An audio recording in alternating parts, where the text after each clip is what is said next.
Olá amigos, sejam bem-vindos a mais um vídeo do meu canal. Eu sou Lucas Knaip e vamos falar sobre tênis, sobre o terceiro dia do Masters 1000 de Toronto. A gente teve aí muitos jogos acontecendo, metade dos cabeças de chave estreando, né? O terceiro dia, segunda rodada. Lembrando que os 32 primeiros tenistas ranqueados no torneio, eles pulam a primeira rodada. E assim, tivemos jogos interessantes, algumas surpresas, não tantas, né? Tipo assim, a maior parte dos favoritos acabou confirmando, né, o favoritismo deles e conseguiram avançar, né? Mas a gente teve alguns nomes de destaque sendo eliminados, a gente vai comentar aqui sobre isso, pedindo que vocês deixem seu like, se inscreva no canal, compartilhe esse vídeo e vamos para os jogos, né? O Alex Michelsen venceu o Cloreta Moutet por 2 sets a 1, 3-6, 6-3, 6-4. É um contraste da forma de jogo, né? Porque de um lado você tem o Moutet, que é um cara que joga com mais colocação, variação, apelando para alguns slices, é um tenista extremamente ágil. E o Michelsen é um cara que joga com um ritmo muito intenso, né? Muito volume de jogo, bolas pesadas e rápidas.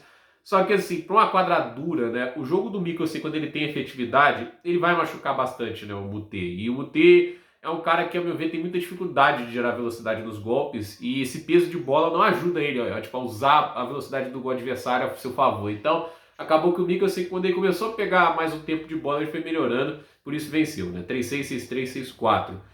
Já comentei sobre esse jogo aqui no canal em um vídeo, né? O Bonzi ganhando do Lorenzo Musetti por 2 sets a 1, 5-7, 6-4, 7-6. O Bonzi que não é um especialista em quadraduras, não tem um retrospecto muito bom. É uma decepção enorme ver o Musetti começando tão mal a US Open Series. Não acho que ele vai jogar o Winston Salem, 250 antes do US Open, né?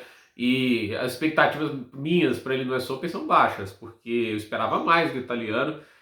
Dois torneios ruins em sequência, tênis ruim, né? Tipo, longe do que ele apresentou na Gira de Saibro, que foi maravilhoso, né? Que nunca tinha apresentado um nível tão alto antes, né? Escolha de jogadas, assim, os recursos que ele estava apresentando. Era surreal o tênis que o Musetti vinha jogando lá em Roma, Madrid, Monte Carlo, mas aqui é aquele negócio, o cara perdeu pro Bonzi numa quadradura que, por mais que tenha jogado bem, que seja um tenista de técnica e qualidade, eu fico com dificuldade de pensar que algo que ele faça melhor que o Musetti no grande dia do italiano. Então, vitória aí do Bonzi.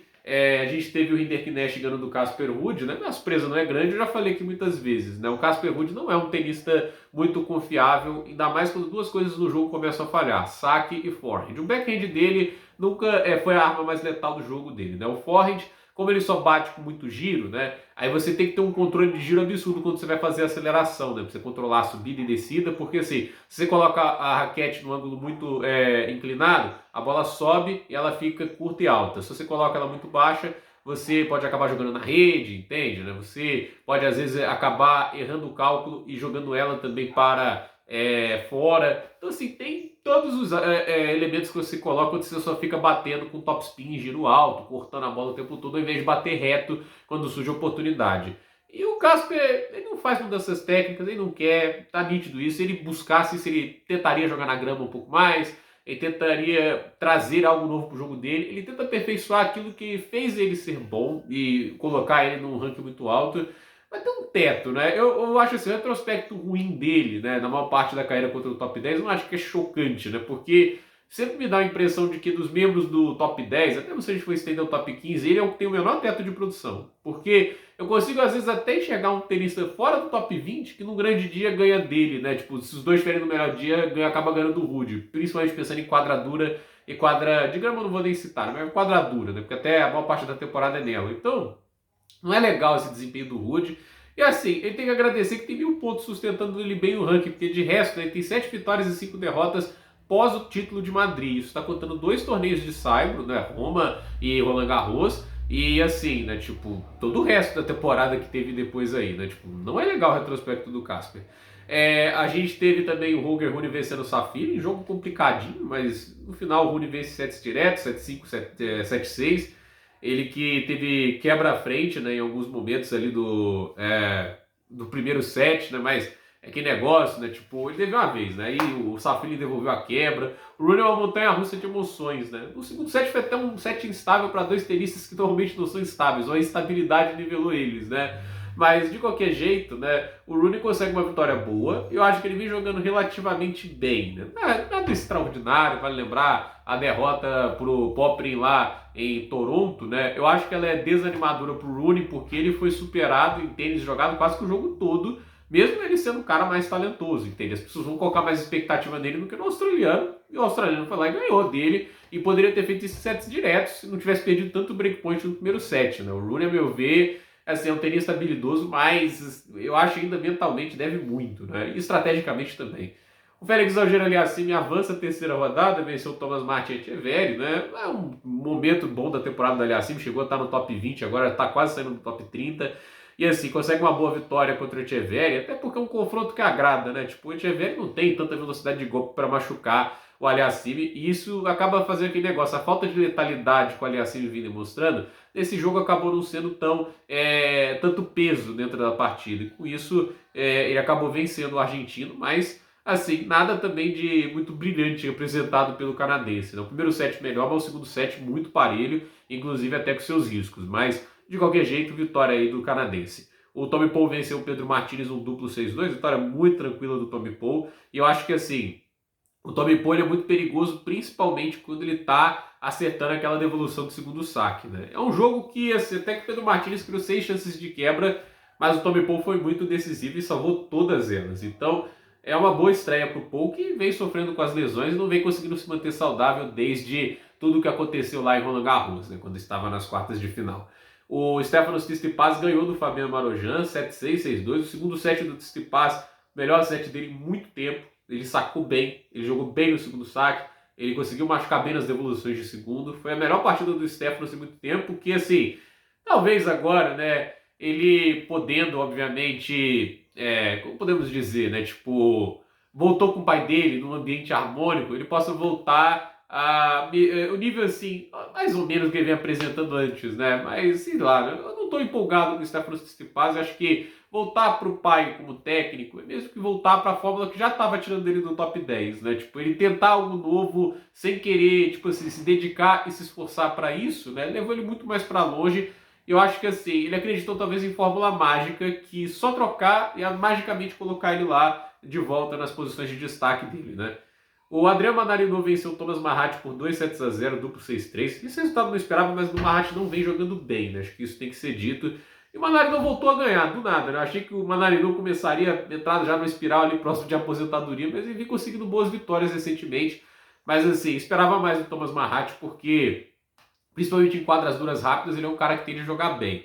O Yannick Sinner ganhou do Daniel Galan em um duplo 6-1, partida que durou apenas 1 hora de duração, né? Tipo, 57 pontos por Sinner e 27 para o Galan. É um atropelo do tenista italiano, que obviamente é o grande favorito ao título. Quadradura, o jeito que ele joga, né? Não dá tempo para o adversário respirar ou pensar, sustenta um nível de agressividade de uma maneira absurda, né? Aquilo ali é bem enjoado de enfrentar. Eu não sei quem vai estar capaz de parar o Sinner. Mas vamos ver, né? O mundo é uma caixa de surpresas, né? O Gabriel Diallo venceu o Sebastião Baez por 2-0, 7-5, 6-4. Destaque, né? O Baez chegou a estar quebra-frente no primeiro set. O melhor torneio do Baez desde a Golden Swing. Né? Realmente, assim, nível de tênis e quadradura rápida e dando trabalho para um Diallo, que é um cara que joga bem nessa condição. Não esperava, mas é o Sebastião Baez mostrando ali um pouquinho do tênis que a gente esperaria que ele fosse mais constante de se ver no ano todo, né? Mas, de qualquer jeito, vitória do canadense, né?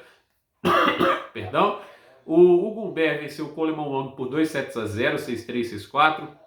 Uma atuação ok, jogou bem, mas agora eu tô curioso para ver o Humbert no próximo jogo. Já até pulando aqui, né, que esse foi o penúltimo jogo do dia, mas ele vai enfrentar Francis Tiafoe, né, que venceu o Roberto Carvalho Baiana 6-4, 6-3. Num jogo muito bizarro, né, porque assim, o Tiafoe, ele tem que jogar bem pontos decisivos. Ele produziu 14 breakpoints, né, não, 17 quer dizer, 17 breakpoints, que é muita coisa, quebrou o Carvalho Baiana 6 vezes, legal. 4 chances de quebra do Carvalho Baiana, 3 quebras. Isso não é legal, né? Tipo, enfrentando um Humbert do jeito que ele devolve, né?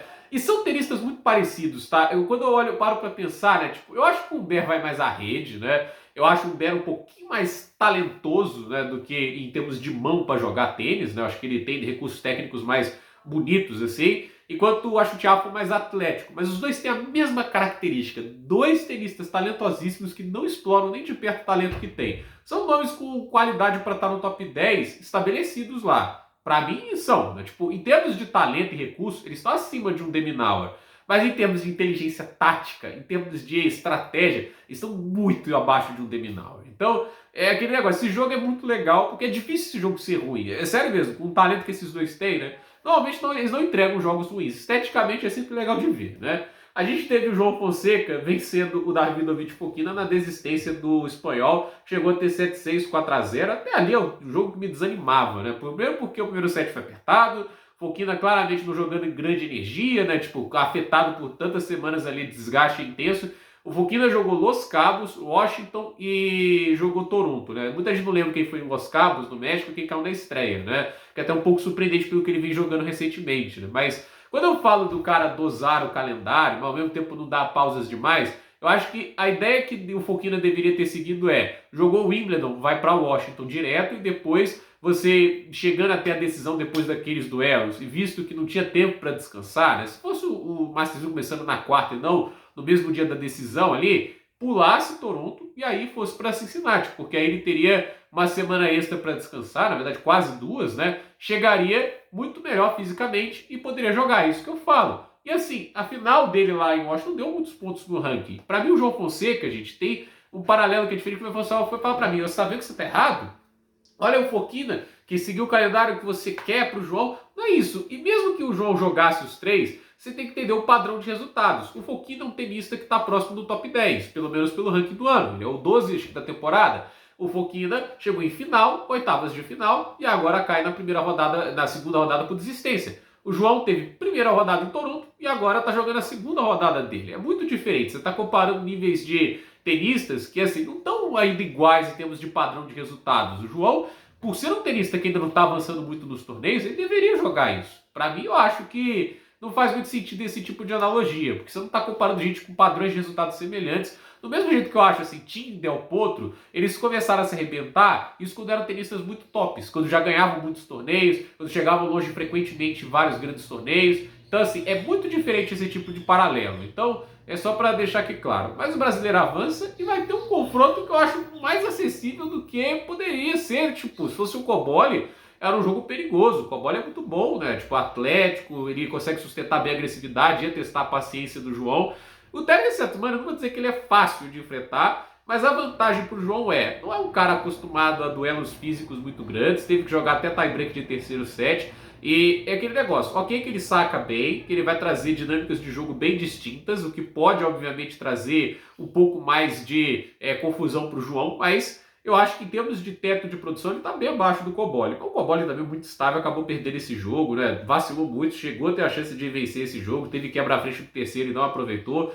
6-4, 3-6, 7-6 para Teres Setman contra o Flávio Cobolli. A gente teve o Lorenzo Sônego vencendo o Zizo Bergs por 2-7-0, 6-3, 7-6. Boa vitória do Sônego. Eu acho que o Bergs poderia ter feito melhor, mas uma vitória muito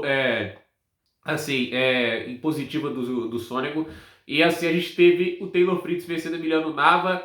Jogou bem o Fritz, né? 12 aces em uma dupla falta, 81% dos pontos com o primeiro saque, 76% com o segundo, né? Quer dizer, nesse nível de saque é perigosíssimo enfrentar o cara, né? Mas o jogo de fundo de quadra, ainda acho que o Fritz poderia estar jogando um pouco melhor, né? Apesar de alguns golpes muito bonitos do jogo, né?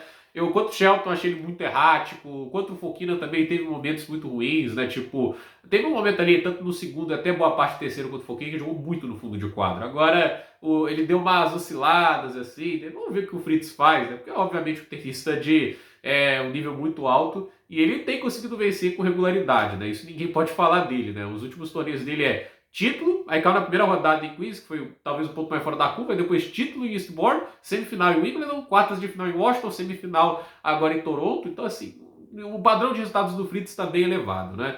E o que a gente tem para hoje, né?